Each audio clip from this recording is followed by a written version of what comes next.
মুখ্যমন্ত্রীও এই নর্থের প্রতি, বিশেষ করে ধর্মনগরের প্রতি কেন জানি একটু মানে আলাদা টান।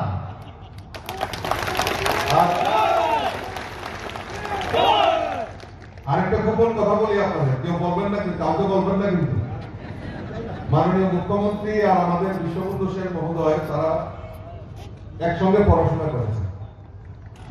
তো সেই সুবাদে আমাদের বিশ্ববন্ধু সেন মহোদয় এরকম হাত বাড়ান আর মাননীয় মুখ্যমন্ত্রী এরকম পট করে হাতটা দিয়ে দেন। কিছুক্ষণ আগে যখন সার্কিট হাউসে বসছিলাম, আমাদের মাননীয় স্পিকার মহোদয় মাননীয় মুখ্যমন্ত্রী কানে কানে বলছিলেন আমাকে এই জিনিসটা লাগবে, এই জিনিস লাগবে ধর্মনগরের ডেভেলপমেন্টের জন্য। নিজের জন্য কিছু পান না, সব ধর্মনগরের জন্য এইটা করেন, সেইটা করেন, ওইটা করেন, সব করেন। উনি চেয়েছেন, মাননীয় মুখ্যমন্ত্রী বলেছেন ঠিক আছে আমি দেখছি। আর মাননীয় মুখ্যমন্ত্রীও দিকটা অন্তরটা খুব বড়, তো মুখ্যমন্ত্রীও না করতে পারেন না।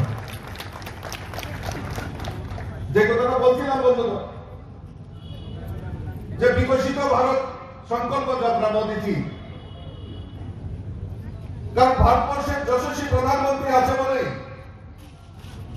আজকে সমাজের প্রত্যেকটা অংশের মানুষের জন্য আমাদের দেশের যশস্বী প্রধানমন্ত্রী যেভাবে গ্যারান্টি দিচ্ছেন, শুধু গ্যারান্টি নয়, সমাজের প্রত্যেকটা অংশের মানুষের জন্য সংকল্প নেওয়া, তাদেরকে সমস্ত সুযোগ সুবিধা পৌঁছে দেওয়ার, সরকারি সুযোগ সুবিধা পৌঁছে দেওয়ার প্রয়াস আমাদের দেশের যশস্বী প্রধানমন্ত্রী করেছে।